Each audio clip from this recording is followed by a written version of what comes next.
The broadcast is now starting. All attendees are in listen-only mode. Good morning or good afternoon, depending on where you're tuning in from today.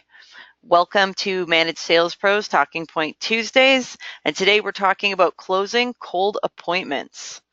We've been on a little hiatus from Talking Point Tuesdays, so I am happy to be back, and you can expect more Talking Point episodes to be made live over the next couple of months. A little bit of housekeeping before we begin. You'll notice that there is a panel on the right-hand side of the screen.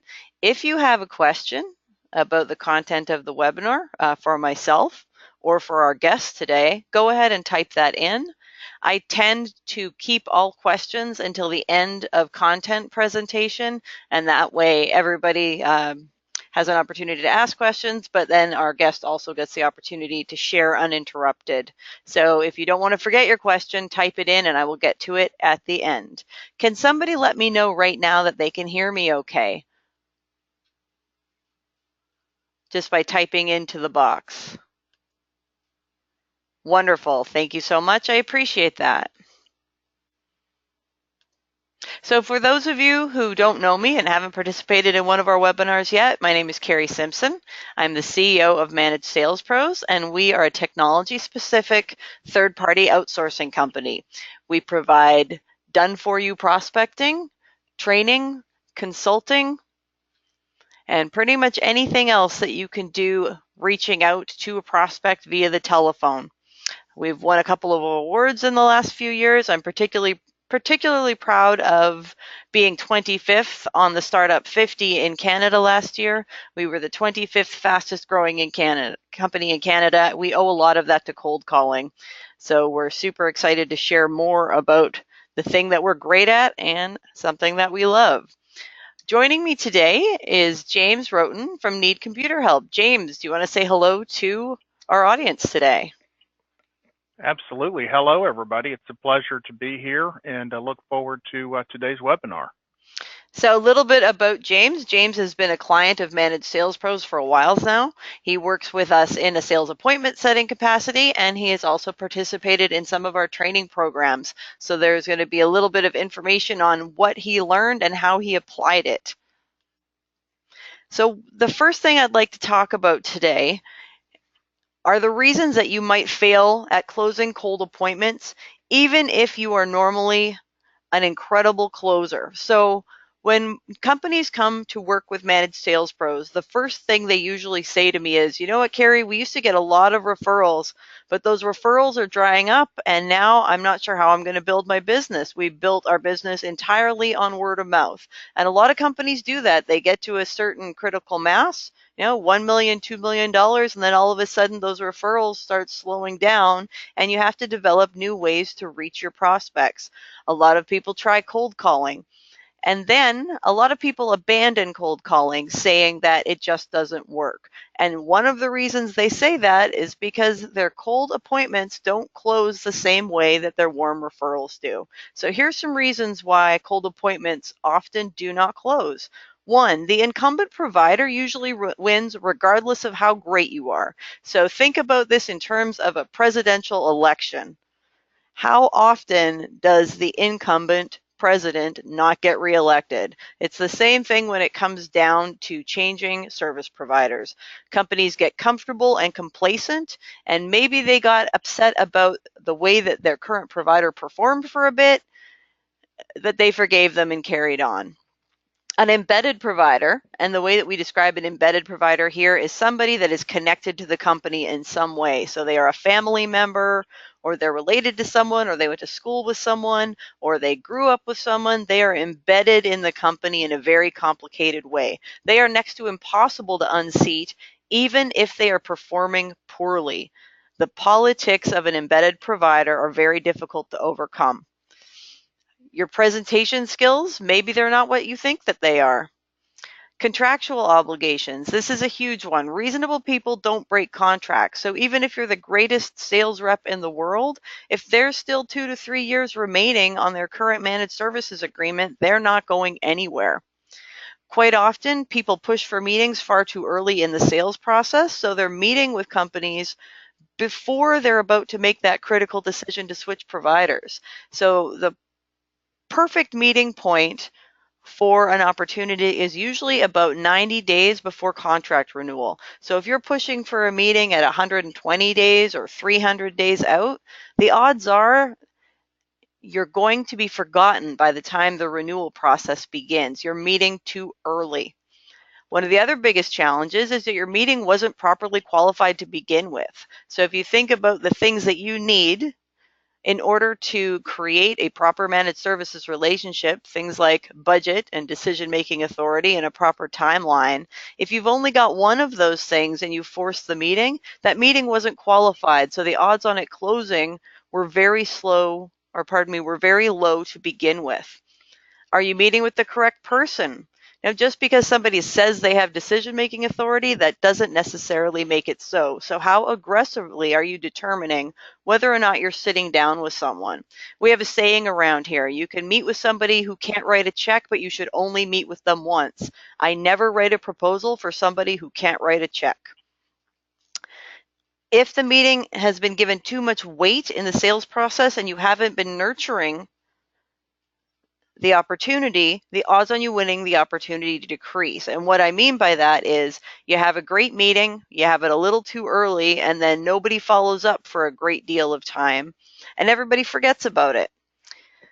And the final reason that you may not be closing these cold appointments is if you create a new problem for a company instead of organically solving a problem they're already having. So I see this a lot. Somebody comes in and they say, hey, you know what? Most law firms are experiencing X. Are you also experiencing X? The person you're speaking to says, oh, as a matter of fact, yeah, we are experiencing that. And then you go down a rabbit hole of solving a brand new problem. Now the person that you're speaking to brings that problem back to their board or their team, and their team or their board says, hey, that's not what we're focused on. The problem we're having is this. And the company doesn't return to you to solve that problem because you've only addressed one particular thing. So the major differences that we've identified between referral appointments and cold appointments are pretty simple. With a referral appointment, you're already 80% of the way there. Trust is implied through the relationship that you have with the person that made the reference. So essentially, referrals are yours to lose.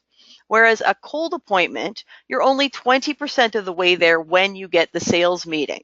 There's been no trust built. They don't know you from a hole in the ground. You're just a random person that called them. You made a little bit of sense, so they're bringing you in to talk to them, but your sales process is beginning at the appointment, not ending at the appointment. And that's the major difference between a referral and a cold appointment. The cold appointment is the beginning of what we describe as the third funnel of the sales process. And I'm going to quickly review why we split our sales funnel into 3 funnels instead of just one. And then we're going to get into the Q&A with James. So a 3 funnel forecast focuses on 3 specific areas. Net new to qualified, that's your marketing funnel. Qualified leads to first sales appointment, and that's your prospecting funnel. And first sales appointment to close, that's your selling funnel.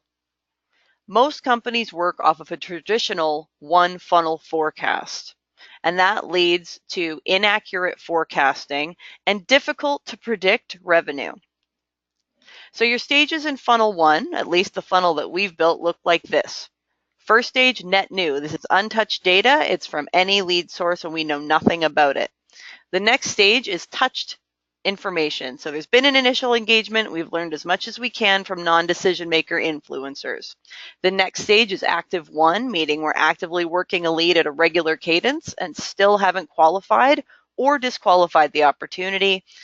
And then the final stage in funnel 1, before it moves on to the next one, is qualified. You've confirmed that the lead meets your required parameters to move forward in the pipeline by size, by vertical, by technology dependency, and current IT infrastructure. And this is done by talking, not guessing or researching. So somebody has to provide the answers to these questions in order for you to move your opportunity into the next funnel.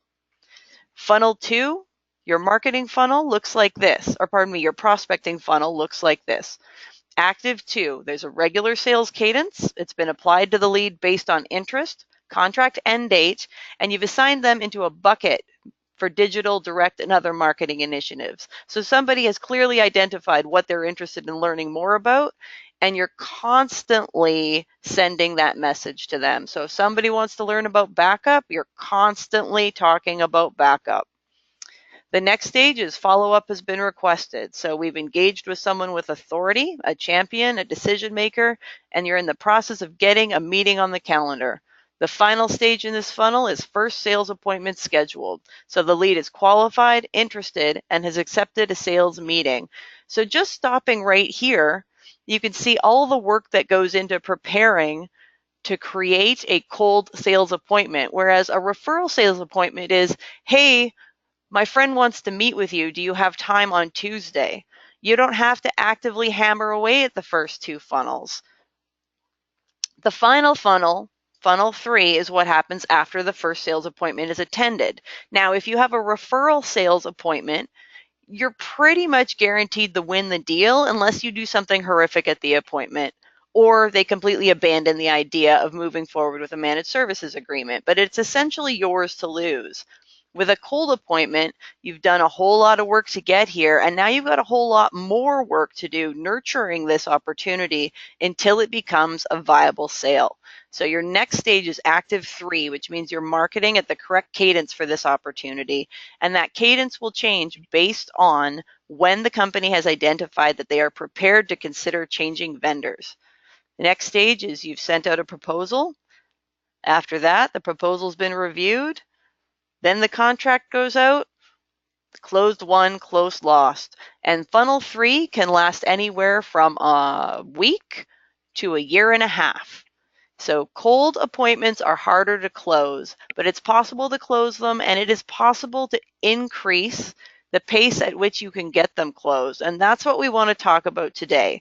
So your division of activity in a 3-funnel forecast is marketing, prospecting, and selling. All 3 of them have very different, very defined activities, and you need to focus on all of them. Because if you skip any step in the first 2 funnels, your 3rd funnel is going to fail. So today we're going to talk to James about how he changed his approach to cold prospecting to close more opportunities. So James, tell us a little bit about your MSP. How did you get started? How long have you been in business? How quickly did you grow? And if you don't mind sharing with us, how many endpoints are you currently managing? What is your current annual revenue? Okay, we started in 1999 as a software development company, entered into the cloud and data center business in 2004. Before we used the term cloud, it was more data center then. That business evolved into a cloud services business, where about 4 years ago we made a series of acquisitions that converted us from that into a managed services company. We're currently managing close to 1,000 endpoints. Our annual revenue this year will target about $2 million. Excellent. So what are your growth goals for 2018, and where do you see your MSP in 5 years? Our growth goals for this year, and with that revenue number, is about a 40% growth. In 5 years, we see our MSP as a multi-location company, spanning in about 4 or 5 different markets, exponential in size from our current size. Okay, so just to be completely transparent with everyone listening here today, James has been working with us for sales appointment setting. And prior to changing how he was approaching the cold appointments, James, would you say that your sales appointment setting campaign was knocking it out of the park, or would you say it was kind of mediocre? We were kind of mediocre. I felt like I was a very good, warm referral closer, and that was both the referral, like you talked about, that somebody referred, as well as somebody that may have found us through our website and contacted us. They had an immediate need. When we switched over to a cold lead, and like you said, about 20% there, I suddenly was not as good of a closer as I had once been. Okay, so you participated in one of our training programs, which was focused on how to close cold appointments. What is the most significant change you made to your sales process when it comes to handling cold leads over warm referrals?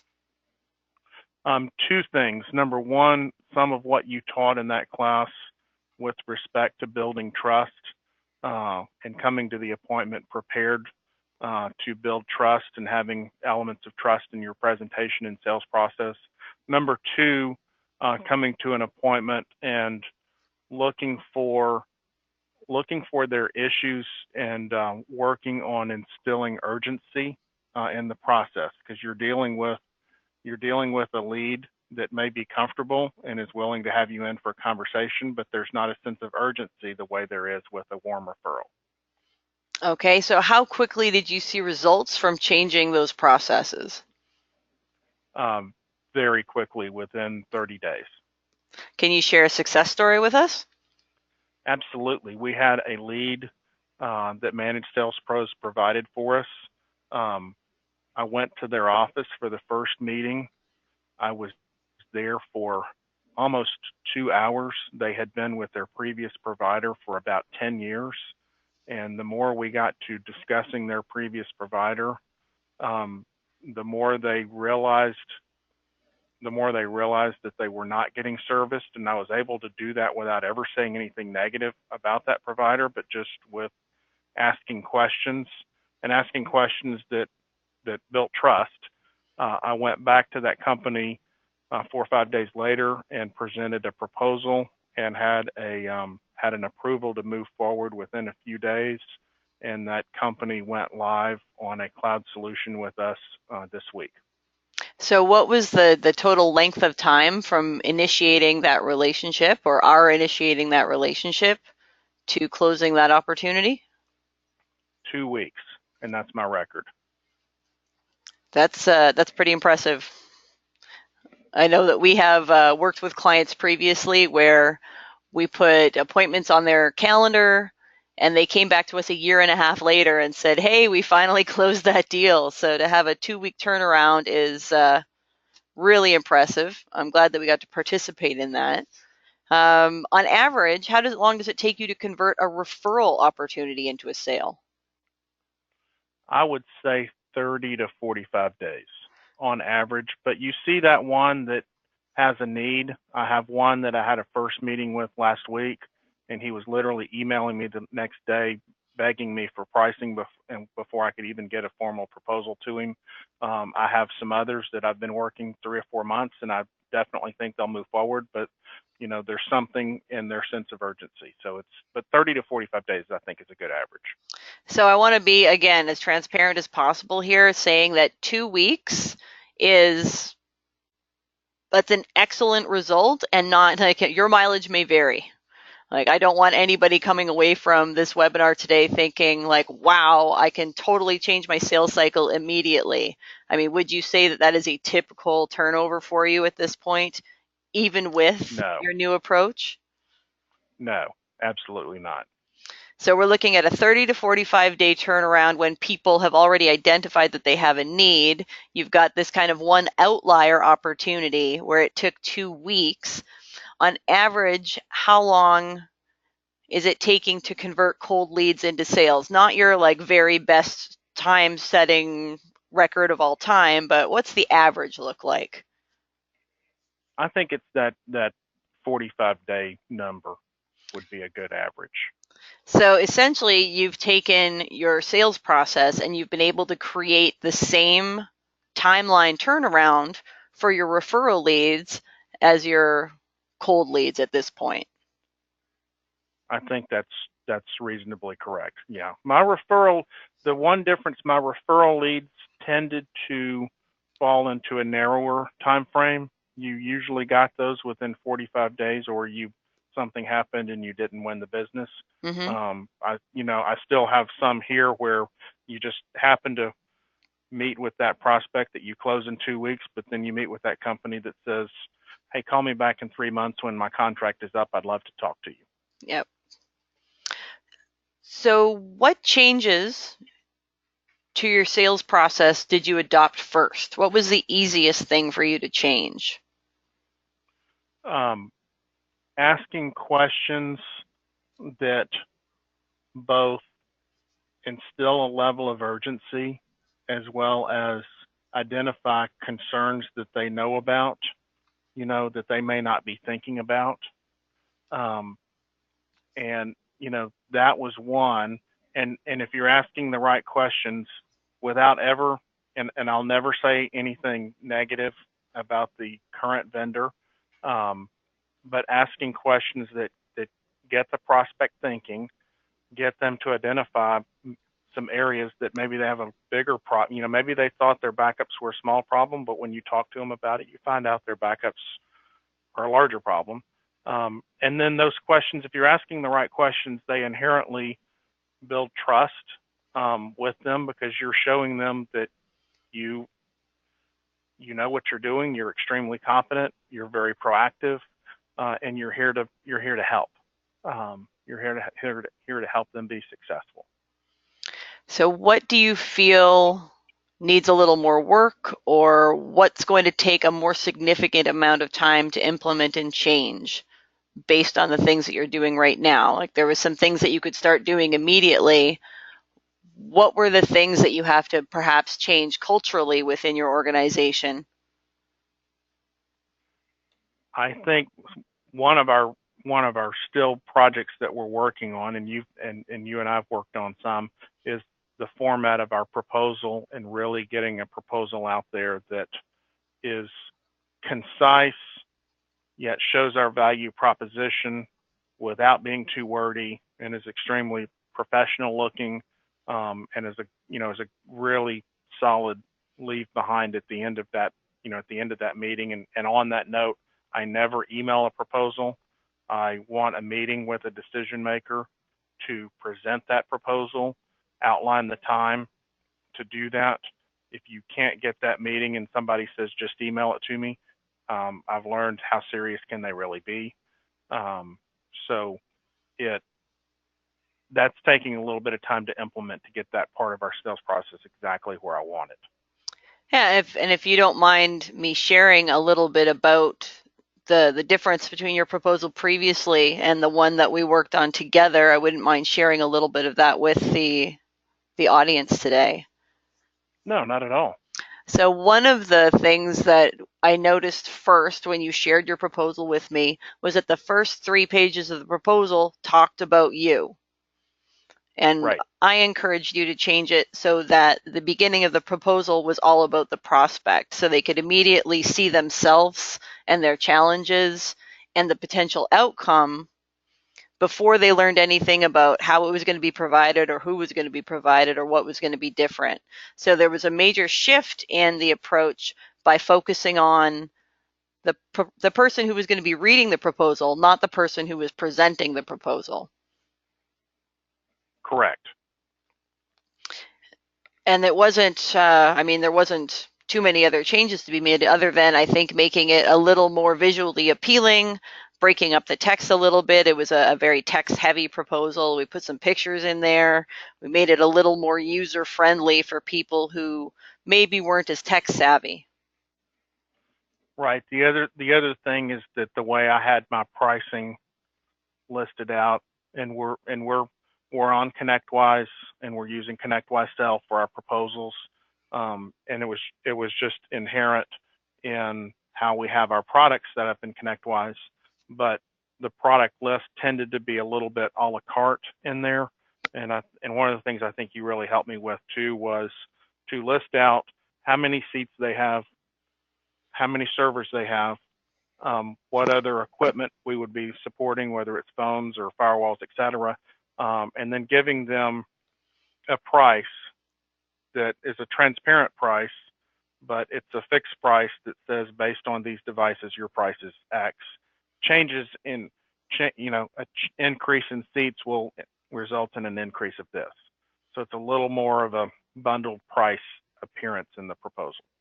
I know myself personally, when I get a proposal for anything, the first thing I do is skip right to the price And then I go back and Mm-hmm. read the proposal. And I'm sure there's a lot of people out there who do that as well. So I think having that pricing easy to find and transparent is essential when you're trying to win business. If I have to go looking for it, or it's hidden, or it seems somewhat nebulous, I immediately get kind of a skeevy feeling from the proposal. Like, what else aren't they telling me? What are they hiding? What kind of surprises are waiting for me at the end of this?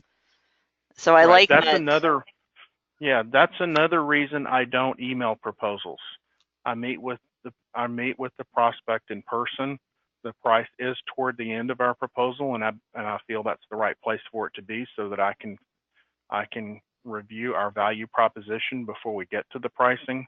I am a fairly, and it's part of our company culture. You know, we're a fairly laid back company culture, and I will even say to a prospect in the meeting, in a relaxed and joking way, no skipping ahead to the price. Let's talk about this. And it usually kind of breaks the ice a little bit, and it's part of our culture. We're not, the stuffy, straight-laced IT provider. People like to call us and people like to work with us, and that's part of my sales process too, is to be, approachable, and hey, don't turn forward and look at the price. Let's talk about this. Well, one of the things I noticed about your bio when I was preparing for the webinar today is that you have almost 100% client retention rate for the last 10 years. Mm-hmm. That's correct. So the best way to build your business is to keep your clients. Keep them happy. Our instances of not having retention is usually people that are not nice people. We keep nice people, or if a business closes or sells or something like that. But beyond a close or a sale or somebody that's not a nice person, we're really good at keeping them. So based on everything today, what would be your best piece of advice for MSPs that are trying to shorten their sales cycle using cold calling? A very structured approach of, first off, your 3-funnel approach, but in the case of someone using your company, once that first appointment is set, I go to that first appointment to not discuss price. I go to that first appointment to discuss their needs, their concerns, any immediate issues, to get to know them, to start to build trust, and to document everything that I can.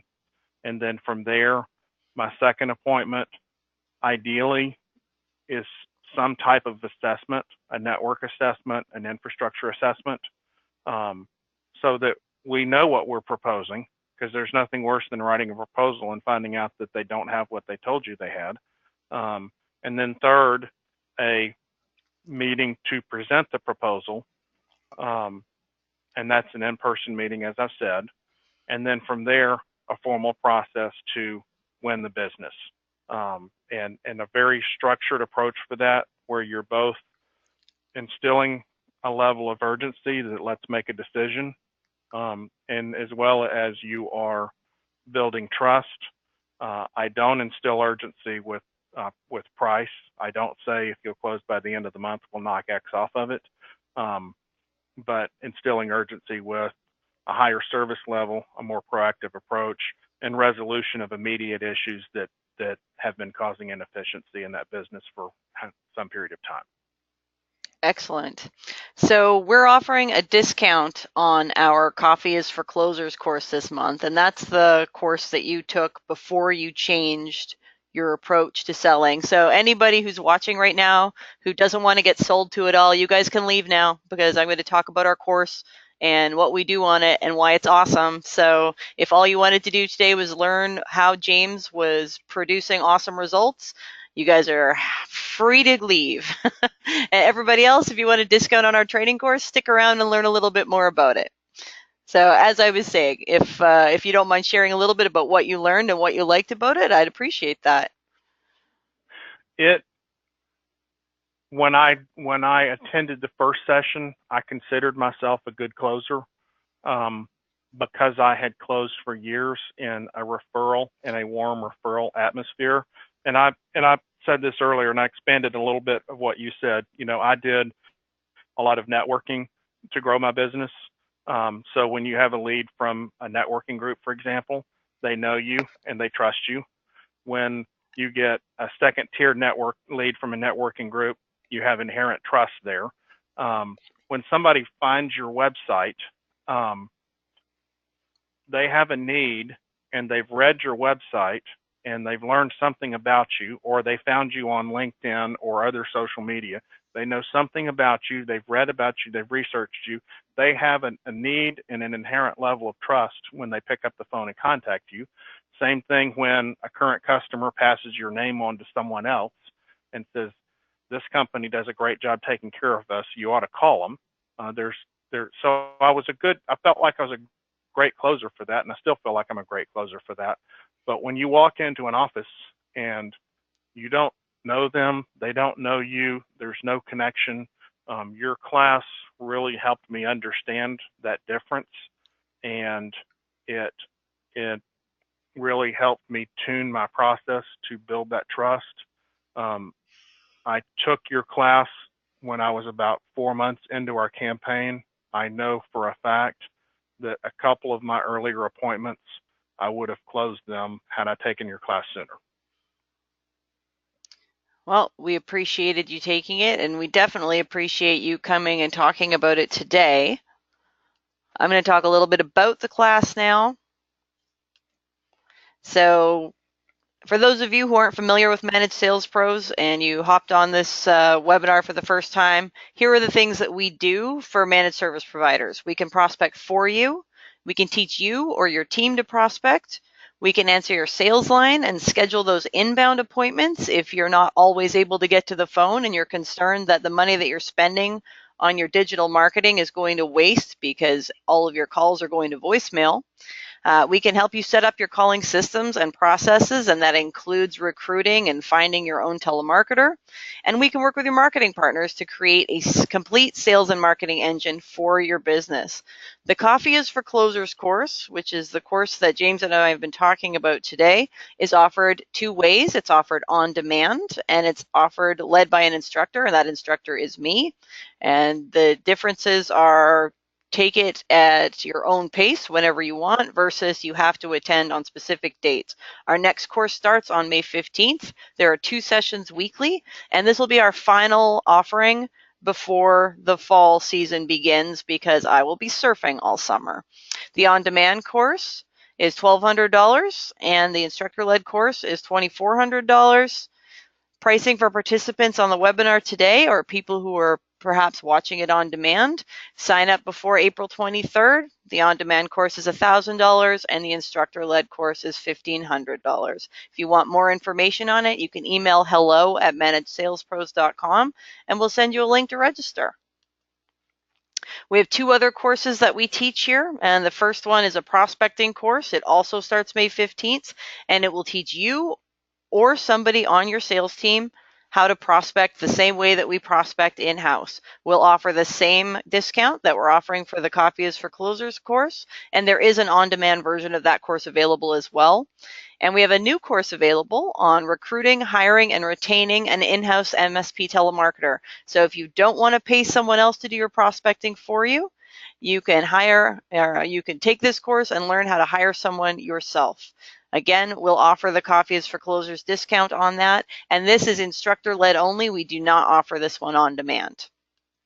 So now we've got some time for Q&A. So for those of you who stuck around, have you got some questions that you'd like to ask James about his sales process? You can ask me questions too if you like.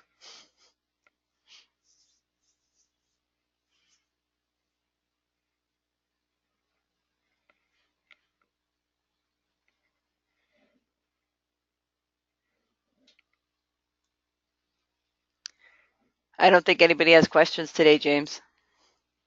Okay. We'll give it one more minute and see what happens.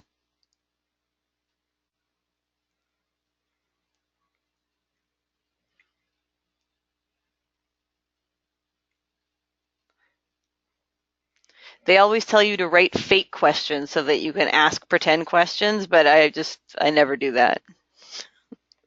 Right. The next scheduled classes after May will be in September. I don't know the exact dates yet. I highly recommend it for anybody. If you're considering, especially if you're considering a campaign with Managed Sales Pros, I highly recommend taking the class in conjunction with that, initiating that campaign. Thank you. We've enjoyed working with you. You're welcome. You're welcome. We've enjoyed working with you all as well. All right. Well, there you have it. Thanks, everybody, for joining us today for Tuesday Talking Points. Look forward to seeing you on another webinar at another time. James, thanks so much for taking the time today. I really appreciate it. You're very welcome. It was my pleasure. All right. Everybody have a great afternoon and a great rest of the week.